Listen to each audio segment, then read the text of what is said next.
আমাদের সাথে এইমাত্র যে ঘটনাটা ঘটছে, আকাশের মাথা থেকে হেলমেট উড়ে গেছে। এন্ড ও আমাকে বলতেছিল, মামা থামান থামান, আমার মাথা থেকে হেলমেট পড়ে গেছে।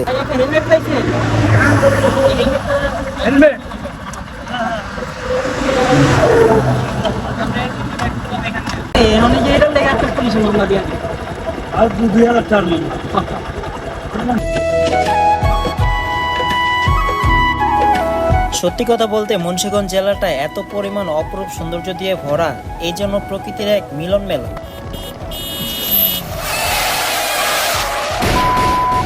আমার সাথে কি হয়েছে আমি নিজেই কইতে পারতাছি না। আমার ব্যান্ডেজ কি হয়েছে মামা, একটু বলবা আমার সমস্যাটা? বাসা থেকে বের হওয়ার কথা ছিল সকাল 7টায়, এখন বাজতেছে হচ্ছে 9টা 10। আসলে অনেক লেট হয়ে গেছে বের হইতে। আর আকাশ অলরেডি আমার জন্য নিচে অপেক্ষা করতেছে। কোথায় যাচ্ছি, কেন যাচ্ছি, সবকিছু আস্তে আস্তে বলবো। চলেন। আমার কি অবস্থা? এই তো আলহামদুলিল্লাহ। আপনার কি অবস্থা? আলহামদুলিল্লাহ। তো আমাদের প্ল্যান কি, আজকে কোথায় কোথায় যাবো আমরা? মুন্সিগঞ্জ না, সারাদিন মুন্সিগঞ্জে ঘোরাঘুরি করব।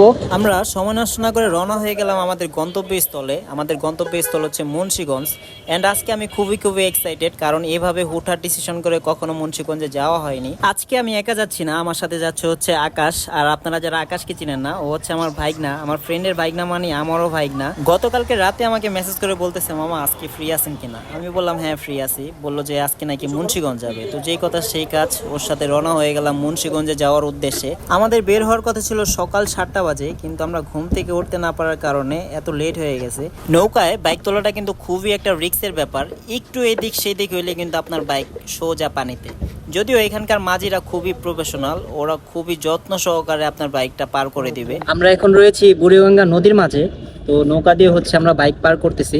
এটা হচ্ছে খোলামোড়া ঘাট। আমরা মূলত বাবুবাজার ব্রিজ দিয়ে যেতাম, কিন্তু আসলে সময় স্বল্পতার কারণে এখান দিয়ে শর্টকাট, এই জন্য রিস্ক নিয়ে আর কি নৌকা দিয়ে পার হচ্ছি। তো এই হচ্ছে খোলামোড়া ঘাট। আমরা ওই মসজিদের ওখানে ঘাটে বাইকটা নামাবো। সত্যি কথা বলতে নৌকা দিয়ে বাইক পার করাটা এটা ভীষণ একটা রিস্কের ব্যাপার। আপনাদের হাতে যদি সময় থাকে তাহলে অবশ্যই ব্রিজ দিয়ে পার হবেন। আমরা এই মুহূর্তে রয়েছি আব্দুল্লাহপুর বের হওয়ার বাইপাস রোড। তো আমরা কেরানীগঞ্জে রয়েছি এই মুহূর্তে। এখন আমরা সরাসরি আব্দুল্লাহপুর হয়ে মাওয়া এক্সপ্রেস ওয়েতে উঠবো। এইখান থেকে মাওয়া হাইওয়ে খুব একটা বেশি দূরে নয়, আর হয়তো বা 1 থেকে 1.5 কিলোমিটার গেলে আমরা হাইওয়েতে উঠে যাব। এন্ড এই এলাকাটা আমরা অনেকদিন পরে আসলাম, কারণ আমরা যখন খেলতে আসতাম তখন এই কেরানীগঞ্জেই খেলতে আসতাম। মূলত ঢাকাতে তো তেমন একটা খালি মাঠ পাওয়া যেত না, এই জন্য আমরা ভোরবেলা ভাই ব্রাদার মিলে আমরা ব্যাট টেট নিয়ে চলে আসতাম এই কেরানীগঞ্জে খেলার জন্য।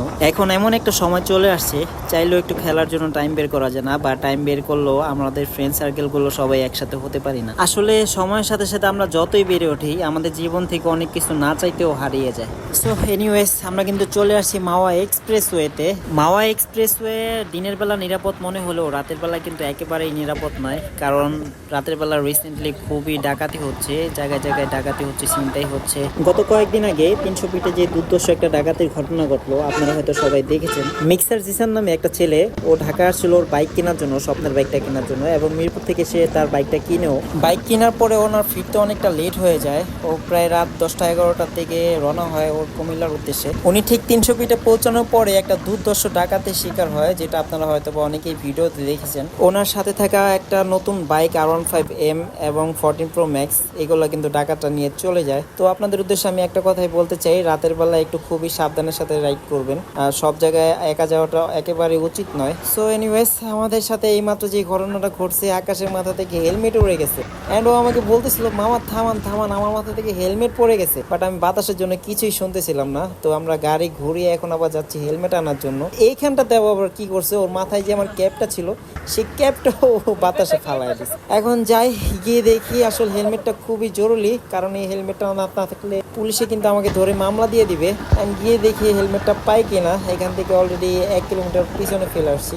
একটা বাইকার ভাইয়াকে দেখলাম হেলমেটটা উঠাইতে, একটু কথা বলে দেখি কি বলে।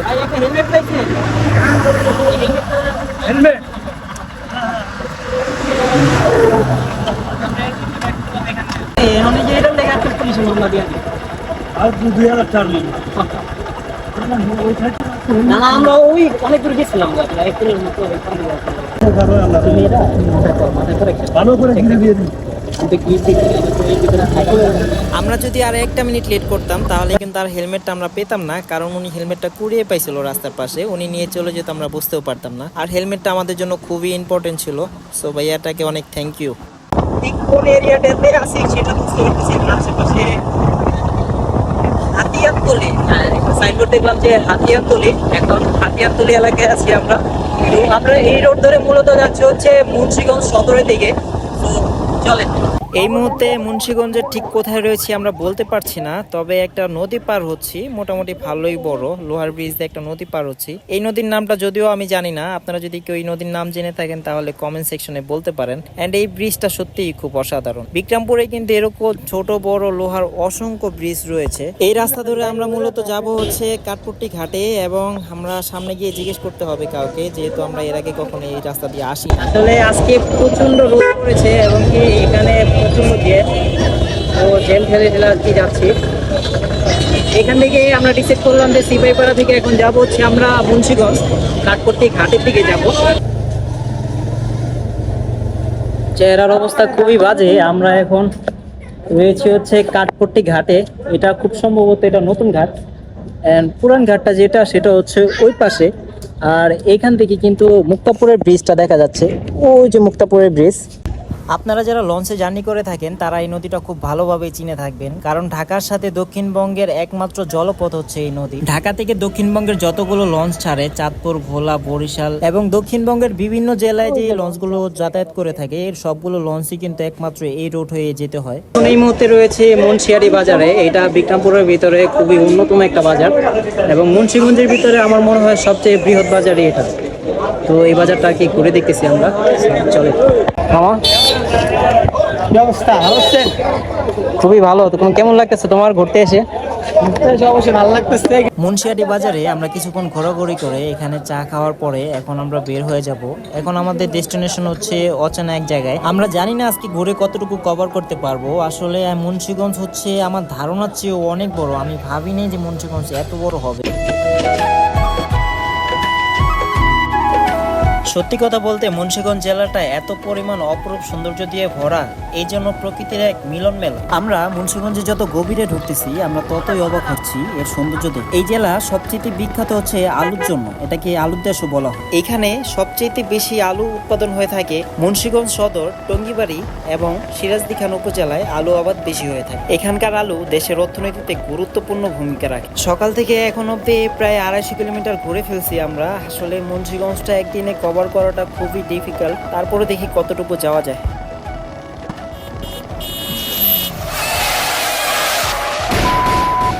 আমার সাথে কি হয়েছে আমি নিজেই কইতে পারতাছি না। আমার ব্যান্ডেজ কি হয়েছে মামা, একটু বলবা আমার সমস্যাটা? কেক কেক কেন আমার সাথে? একটু আগে না কেক খাইলেন? কি খেয়েছি? আজকে আমাদের ট্যুরের রাস্তায় যখন আমরা গেছিলাম, আমরা এই মোটর থেকে যখন গাড়িটা কাটতেছিলাম, তখন আমাদের একটা অটোওয়ালা আইসা মাইরা দিছে। অটোওয়ালা মাইরা আমাদের জন্য দাঁড়ায় নাই, সে অটো ঘুরে চলে গেছে।